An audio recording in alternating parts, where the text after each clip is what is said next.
Quran is the best gift you can give to any human being, irrespective whether he's a Muslim or non-Muslim, irrespective whether the person you're giving the gift to is rich or poor, whether it's a nikah or whether it's a housewarming ceremony. The best gift you can give, the most invaluable gift, is the copy of the glorious Quran. And if the person doesn't understand Arabic, give the translation of the glorious Quran in the language you understand the best. The best gift you can give to your child is the Quran. Many of us Muslims, we send our children to learn how to recite the Quran. Some of them may hafiz the Quran, but very few non-Arabs. They make the children and they educate the children in the language of Arabic so that they can understand the Quran directly. Very few. The best gift you can give to the child is gift of the Quran.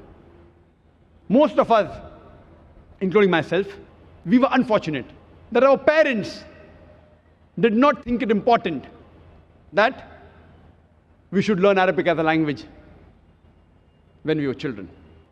Don't make that same mistake.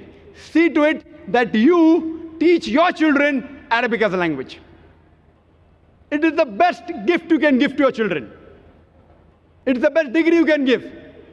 Believe me, all the other degrees of colleges, universities, it may or may not help him in this world. In the Akhirah, if it does not get him closer to Allah subhanahu wa ta'ala, it is useless.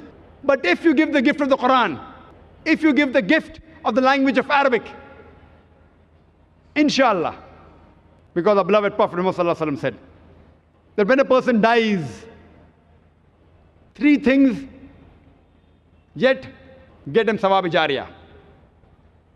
One is what he has spent in the way of Allah subhanahu wa ta'ala. Number 2, the knowledge that is spread in the way of Allah subhanahu wa ta'ala. And number 3, pious children who pray for him. So the best gift you can give to your children is the gift of the Quran. It is a guide for his full life. And we should make it a habit that we read the Quran daily. Whichever time you feel is the best. Let's daily have a family gathering, mother and father along with the children, and recite depending upon the time available. Maybe 2 ruku, 3 ruku, Arabic along with the translation you understand the best. If every day you read the Quran with understanding, it will change your life.